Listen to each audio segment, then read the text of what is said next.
며느리가 시어머니 몰래 파산을 신청했습니다.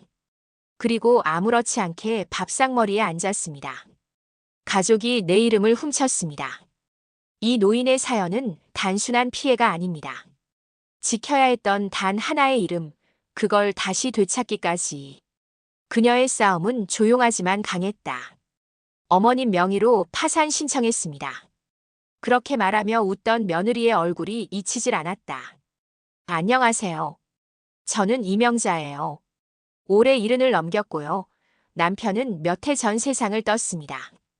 마음에 바람이 스치는 듯한 날들이 계속됐고 서울 외곽 작은 아파트에서 아들과 며느리 그리고 손자와 함께 살고 있었지요. 겉으론 조용하고 평화로웠어요. 그런데 그날 모든 게 깨졌습니다.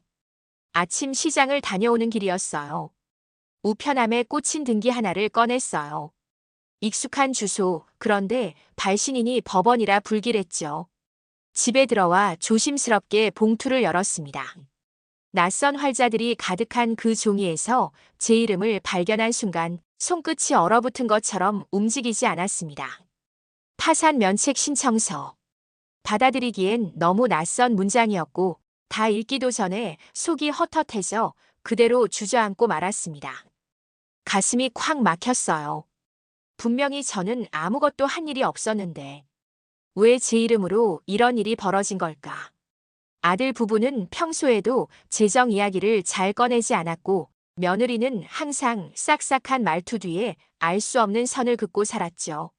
묻고 또 물어도 마음속에선 단 하나의 목소리만 들려왔어요.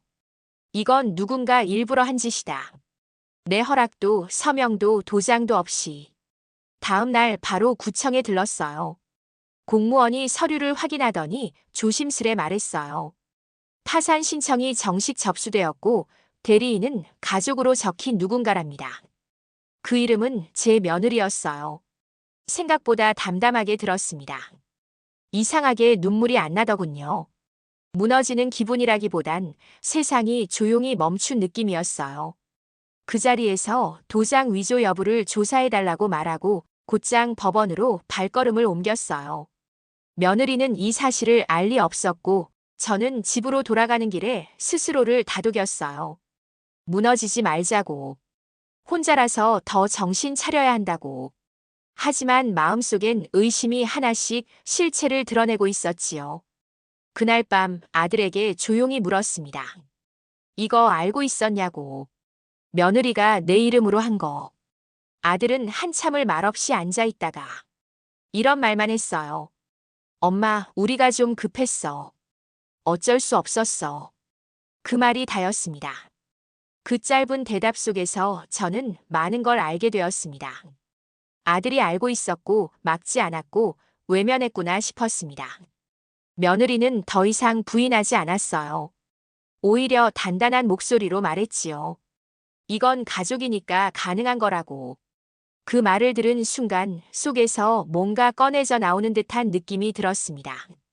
그건 배신이 아니라 아주 오래전부터 잠들어 있던 분노였어요. 평생 참고 살았습니다. 말도 줄이고 기대도 줄이고 그저 평화로운 집안이 오래가기를 바랐습니다. 하지만 이제는 달랐어요. 이건 나를 지우는 일이었어요. 조용히 방으로 들어와 장롱 서랍을 열었어요. 남편이 살아있을 때 함께 정리했던 등본과 인감증명, 통장 사본들이 아직 그대로였습니다. 하나하나 챙겨 가방에 넣고 다음 날 일찍 일어났습니다. 집을 나서며 아무 말도 하지 않았어요. 그들이 다시 내 이름을 함부로 부르지 않게 하려고요. 이제 이 일은 내가 나를 지키는 싸움이 되었습니다. 이 도장을 어머님이 찍으셨다고요. 구청 직원의 입에서 나온 그 말을 듣는 순간 속에서 뭔가 붉은 기운이 치밀어 올랐다. 법원 건물 유리문에 비친 얼굴을 마주했다. 낯설었다. 몇 년을 웃으며 살았던 얼굴이었는데도 거울 속 그 여자는 어떤 이름으로도 불리고 싶지 않은 듯 보였다. 민원실 창구에 앉은 직원은 친절했다. 그런 얼굴이 더 아팠다. 이름과 주민번호, 생년월일까지 정확하게 기입된 서류 위에는 파산 신청을 대리한 가족 구성원의 이름이 적혀 있었다. 그 이름은 며느리였다. 가장 먼저 떠오른 건 그의 웃음이었다. 밥 먹을 때마다 손자를 제 무릎 위에 앉히고는 어머님 많이 드세요. 그러던 목소리였다. 하지만 그날 이후로는 그 말조차 속이 헛헛했다. 그 웃음 안에 내가 있었다는 착각이 부끄러웠다. 나는 침착한 척 법률구조공단에 전화를 걸었다. 직원은 몇 가지 확인을 요청했고 목소리는 더 단단해졌다. 명의 도용, 서명 위조, 사문서 위조 전부 해당됩니다. 나는 몇 번 고개를 끄덕이다가 수화기를 내려놓았다. 그 순간 내 이름이 종이 위에서 사라진 듯한 허망함이 스쳤다. 집에 돌아오니 며느리는 김치를 버무리고 있었다. 무표정한 얼굴로 나를 쳐다보더니 무심히 말했다. 어머님, 그거 아드님이 다 상의하고 한 거예요. 나는 그 말 끝에 숟가락을 내려놓았다. 그 순간 아들이 방에서 나왔다. 눈을 마주치지 못하고 고개를 숙인 채 말했다. 죄송해요. 그땐 저도 어쩔 수가 없었어요. 이자 때문에 숨이 막혔어요. 그게 엄마 명의여야 대출이 됐어요. 나는 조용히 서랍을 열고 도장함을 꺼냈다. 그리고 물었다. 이 도장 너희가 꺼냈니? 언제 어떻게? 아들은 대답하지 않았다. 며느리도 고개를 돌렸다. 나는 그 자리에 오래 앉아 있었다. 다른 말이 필요 없었다. 모든 것이 그 침묵 안에 있었으니까. 그날 밤 수첩을 꺼내 지난 20년간의 생활비 이체 내역을 쭉 적었다. 남편 사망 후 아들의 결혼자금부터 손자의 교육비, 대형가전 할부까지. 어느 하나 내게 남은 건 없었다. 아침이 되자마자 나는 동사무소에 갔다. 주민등록등본, 가족관계증명서, 인감증명서를 발급받았다. 모두 내 손으로 내 이름을 확인하는 과정이었다. 그 종이들을 들고 다시 법률구조공단을 찾았다. 나는 정확하게 말했다. 고소하고 싶습니다. 며느리와 아들 둘 다요. 이건 가정이 아니라 범죄입니다. 이제부터는 가족이 아닙니다. 상담사는 내 말에 눈을 피하지 않았다. 오히려 고개를 깊게 끄덕였다.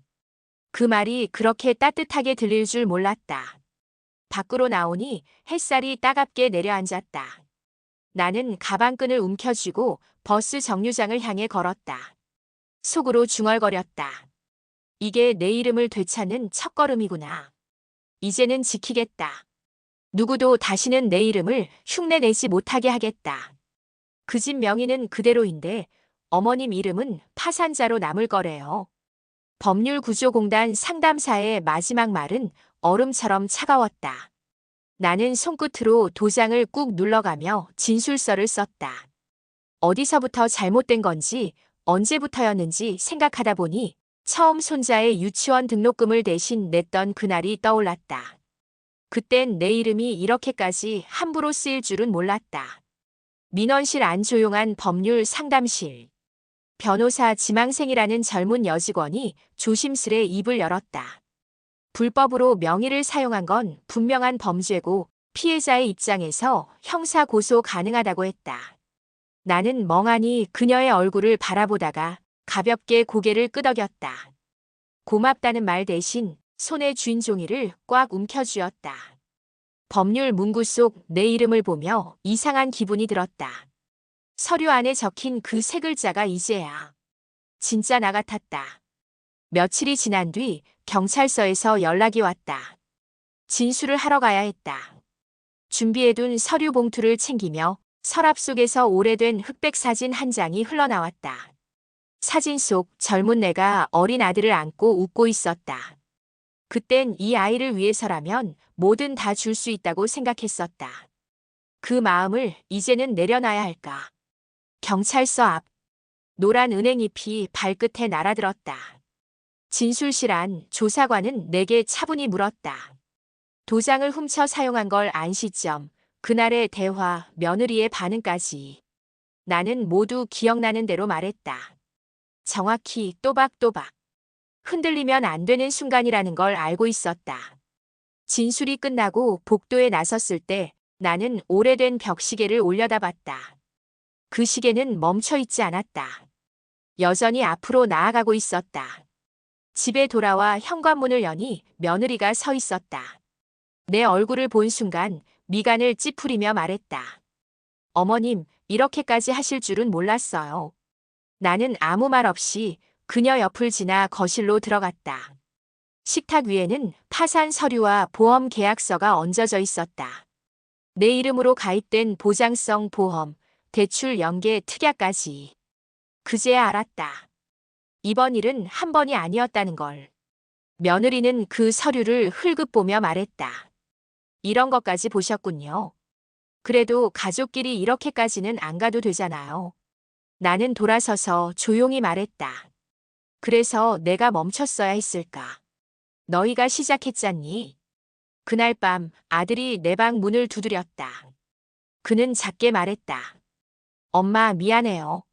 나중에 어떻게든 다 갚을게요. 나는 대답하지 않았다.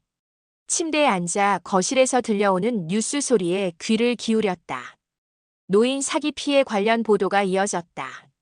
그 안에 내가 있었고 나만 있었던 건 아니었다.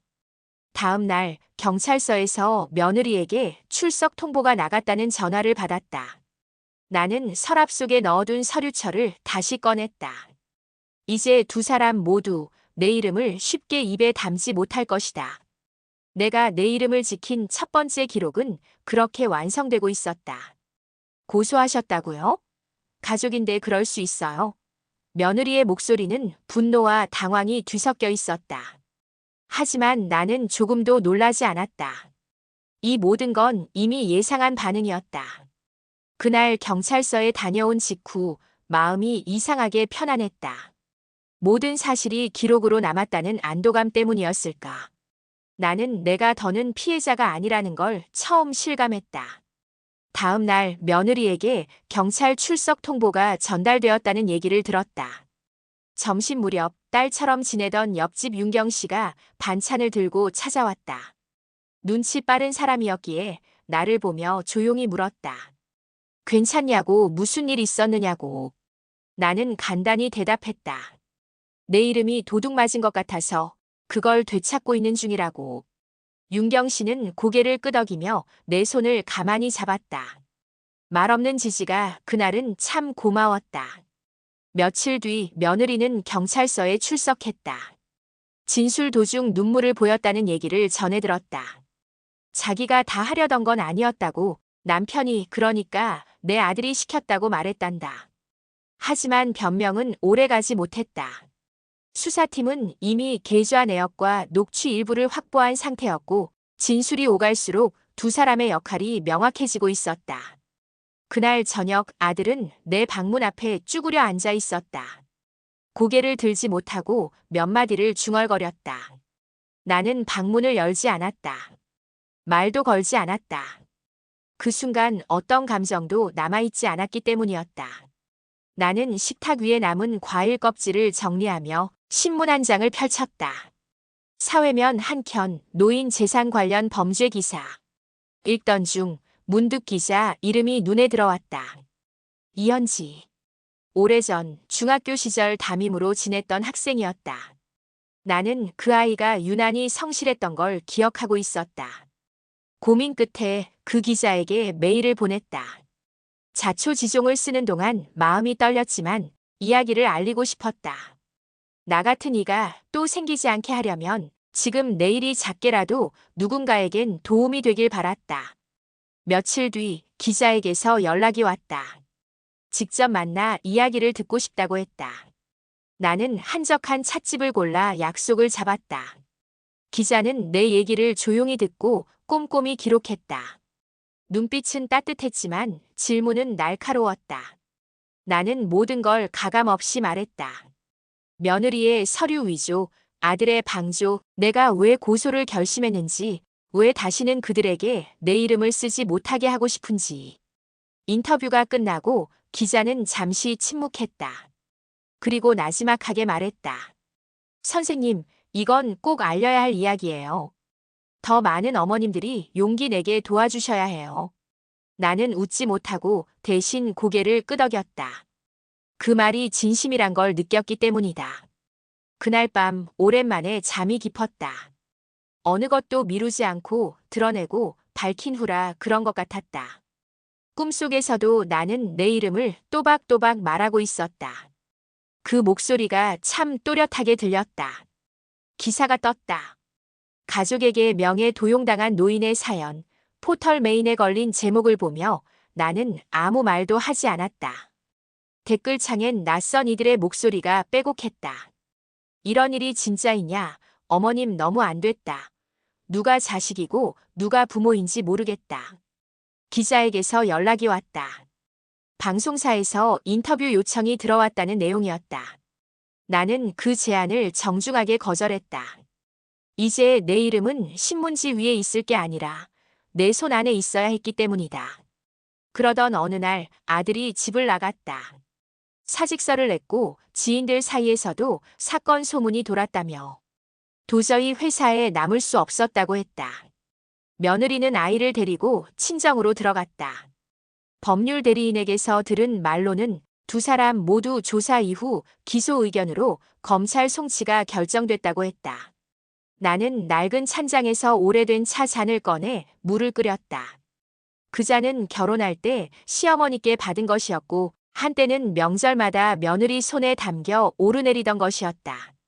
그 잔을 마주하며 문득 생각했다. 이제부터는 어떤 것도 나를 통과하지 못하게 해야겠다고. 며칠 후 집에 혼자 남아있던 날이었다. 초인종이 울렸다. 초등학생쯤 되어 보이는 손자가 문 앞에 서 있었다. 작은 손에 종이 한 장이 들려 있었다. 잘 지내요? 나도 할머니랑 살고 싶어요. 다음 주에 또 와도 돼요? 나는 편지를 읽고 아무 말 없이 주방으로 가 물을 데웠다. 아이는 거실에 앉아 리모컨을 만지작거렸다. 그리고 말했다. 아빠가 울었어. 나는 그게 싫었어. 그래서 도망쳐 나온 거야. 나는 고개를 돌리지 않았다. 다만 조용히 말했다. 할머니 집은 언제든 열려 있어. 하지만 이제 할머니 이름은 아무도 함부로 쓰면 안 되는 거야. 손자는 고개를 끄덕이며 작게 중얼거렸다. 나도 그건 나빠. 내가 지켜줄게. 내가 크면 진짜 멋진 사람 될 거야. 그 말에 웃음이 나왔다. 울음이 아니라 진짜 웃음이었다. 나는 그 아이 옆에 앉아 손을 잡았다. 말없이 단단히.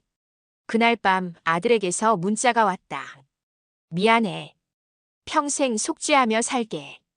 나는 답장을 보내지 않았다. 이제 내 시간은 속죄를 받기 위해서가 아니라 내 삶을 회복하기 위해 흘러야 했다.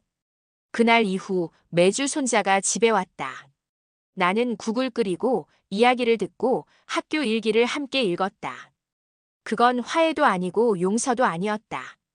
그냥 내 이름으로 이어가는 삶의 한 조각이었다. 하루는 손자가 물었다. 할머니, 이름이 왜 그렇게 예뻐? 나는 웃으며 대답했다. 오래 아껴온 이름이니까. 이제는 내 이름이 참 좋아. 그리고 나는 알았다. 내 이름을 되찾는 일은 단순히 법적 문제를 해결하는 게 아니라 그 이름으로 내가 다시 살아가는 일이었음을. 고요한 밤 커튼 너머로 불빛이 스며들었다. 그 빛은 더 이상 누군가의 손에 끌려다니지 않는 내 삶의 등불처럼 느껴졌다. 기사가 떴다. 가족에게 명예 도용당한 노인의 사연, 포털 메인에 걸린 제목을 보며 나는 아무 말도 하지 않았다. 댓글창엔 낯선 이들의 목소리가 빼곡했다. 이런 일이 진짜이냐? 어머님 너무 안 됐다. 누가 자식이고 누가 부모인지 모르겠다. 기자에게서 연락이 왔다. 방송사에서 인터뷰 요청이 들어왔다는 내용이었다. 나는 그 제안을 정중하게 거절했다. 이제 내 이름은 신문지 위에 있을 게 아니라 내 손 안에 있어야 했기 때문이다. 그러던 어느 날 아들이 집을 나갔다. 사직서를 냈고 지인들 사이에서도 사건 소문이 돌았다며 도저히 회사에 남을 수 없었다고 했다. 며느리는 아이를 데리고 친정으로 들어갔다. 법률 대리인에게서 들은 말로는 두 사람 모두 조사 이후 기소 의견으로 검찰 송치가 결정됐다고 했다. 나는 낡은 찬장에서 오래된 차 잔을 꺼내 물을 끓였다. 그 잔은 결혼할 때 시어머니께 받은 것이었고 한때는 명절마다 며느리 손에 담겨 오르내리던 것이었다. 그 잔을 마주하며 문득 생각했다.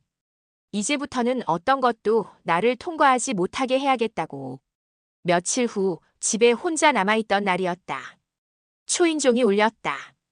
초등학생쯤 되어 보이는 손자가 문 앞에 서 있었다. 작은 손에 종이 한 장이 들려 있었다. 잘 지내요? 나도 할머니랑 살고 싶어요. 다음 주에 또 와도 돼요?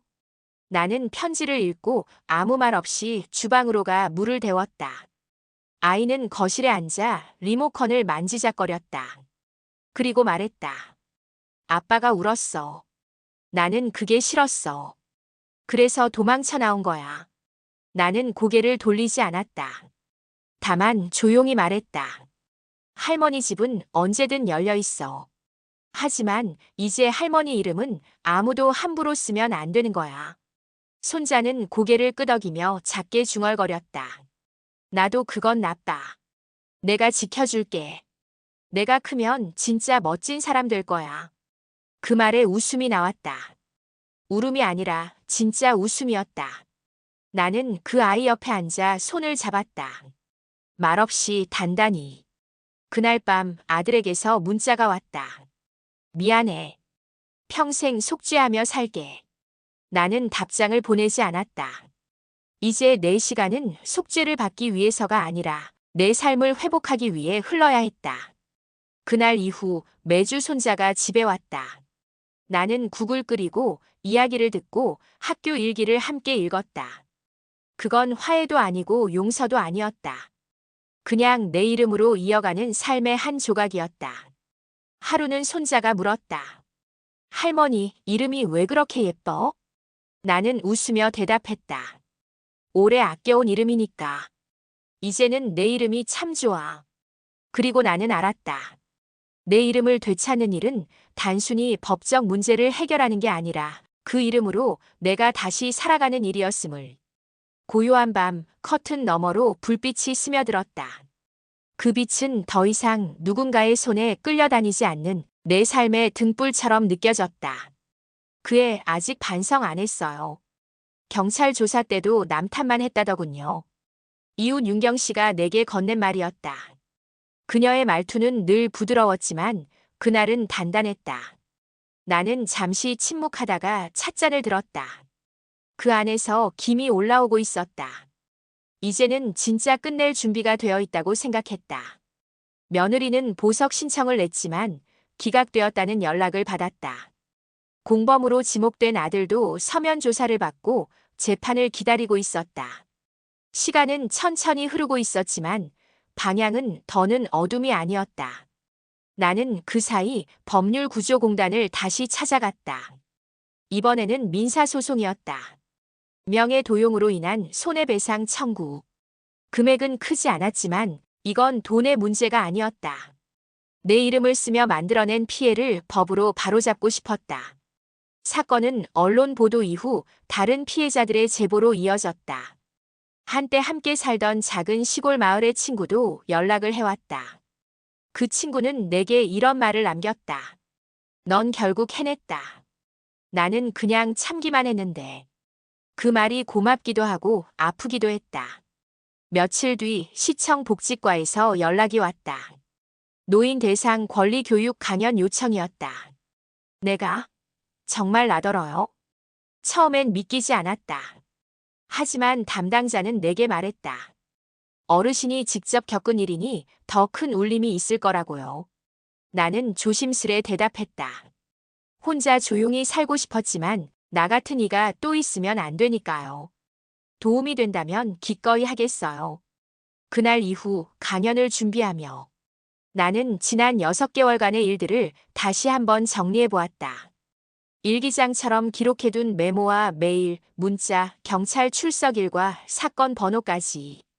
그리고 작은 공책 맨 앞장에 한 문장을 적었다. 이름은 단지 불리는 게 아니라 지켜내야 하는 것이다.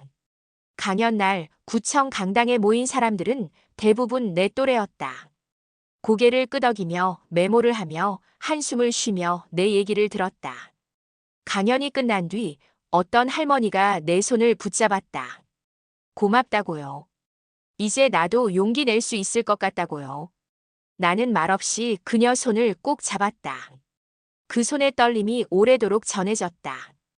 그날 집에 돌아오는 길 하늘은 이상하게도 맑았다. 가을빛이 들판 위에 내려앉고 바람이 고개를 넘어왔다. 나는 조용히 속으로 말했다. 이제야 비로소 내 이름이 제자리에 돌아왔다고. 다음 주엔 판결이 난다 했다. 무거운 결과가 아니라 단단한 마침표가 되기를 바랐다.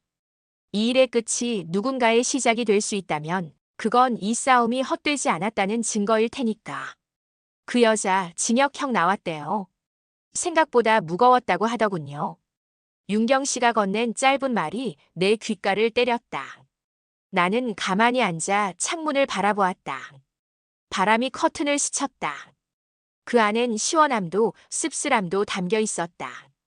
며느리는 결국 실형을 선고받았다. 1년 6개월. 집행유예 없이 곧바로 수감되었다는 통보를 받았다. 그 소식을 듣고도 마음은 조용했다. 아들도 1심에서 벌금형을 선고받았다. 금액은 작지 않았다. 나는 법원의 판결문을 천천히 읽었다. 그 문서 속 단어 하나하나가 차가웠지만 오히려 그 차가움이 내 안의 뜨거움을 다스려주는 것 같았다.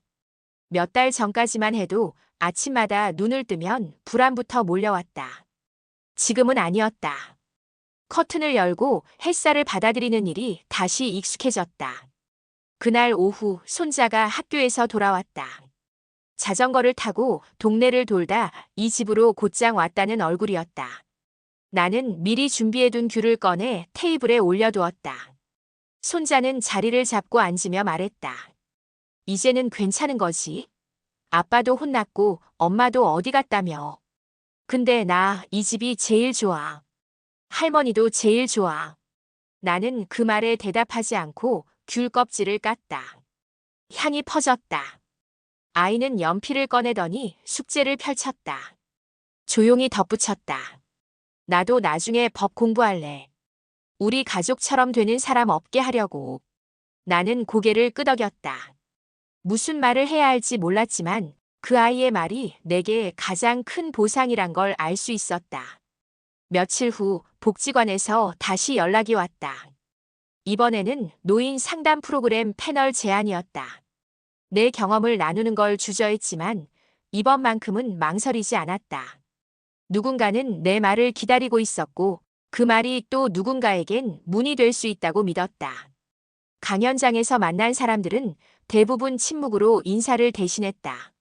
나는 그 침묵이 얼마나 무거운지 알고 있었다. 그래서 더 단단히 말하려 했다. 그날 이후로 매주 다른 곳에서 연락이 왔다. 작은 마을 회관, 노인정, 심지어 청소년 복지센터에서도.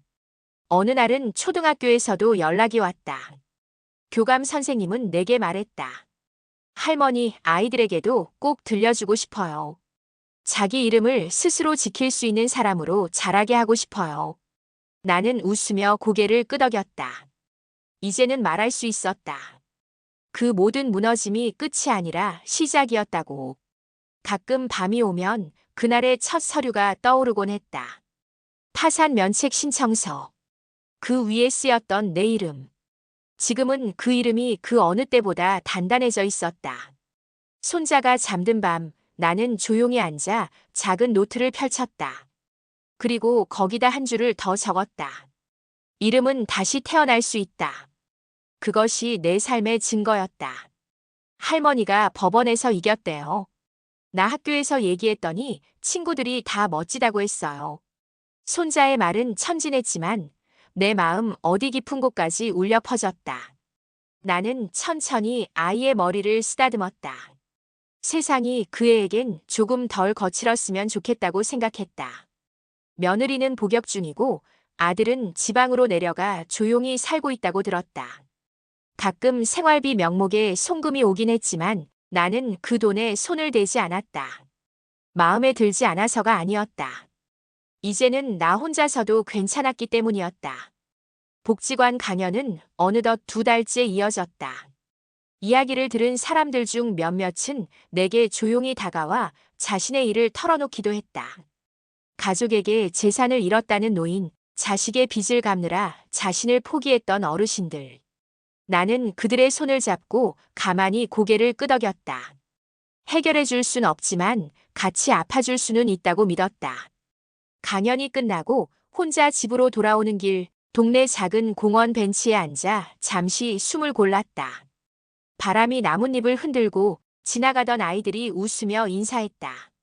나는 작게 인사하며 속으로 말했다. 이제야 나는 내가 누구인지 말할 수 있게 되었다고. 다음 주엔 시청에서 감사패를 받기로 되어 있었다. 아무것도 바라지 않았던 일이었는데 이 모든 걸 기록으로 남긴 덕분에 누군가 나를 통해 배웠다고 했다. 그날 감사패를 받아든 순간 나는 기억 속 어딘가에 있던 스스로를 마주했다. 딱히 대단하지도 특별하지도 않았지만 지켜야 할 걸 지키고 싶었던 사람. 집으로 돌아와 벽에 조심스레 그것을 걸었다. 오래된 가족사진 옆, 이제는 더 이상 왜곡되지 않을 내 이름 아래에. 손자는 소리쳤다. 할머니 이름이 진짜 멋지게 빛난다. 나도 나중에 저런 거 받고 싶어. 내가 제일 존경하는 사람은 할머니야. 나는 잠시 말을 잃었다. 그리고 마음속으로 되뇌었다. 그 어떤 칭찬보다 그 말 한마디가 내 모든 시간을 위로해 주었다고. 밤이 오고 불을 끈 방 안. 창문 너머로 별빛이 스며들었다. 나는 다시 작은 노트를 펼쳤다. 오늘은 적지 않았다. 그저 가만히 바라봤다. 이제는 글 없이도 내가 누구인지 말할 수 있었으니까. 이름, 그것 하나로 충분한 삶이 여기에 있었다. 이야기를 다 듣고 나니 한 줄만 남았습니다. 이름, 그것 하나로도 충분한 삶이 있다.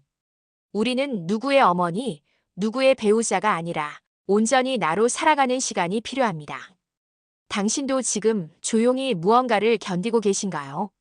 그렇다면 오늘 이 이야기가 작게나마 용기가 되길 바랍니다. 더 많은 어르신의 이야기, 더 많은 노년의 싸움. 다음 이야기에서 계속됩니다. 구독하시고 다시 만나주세요.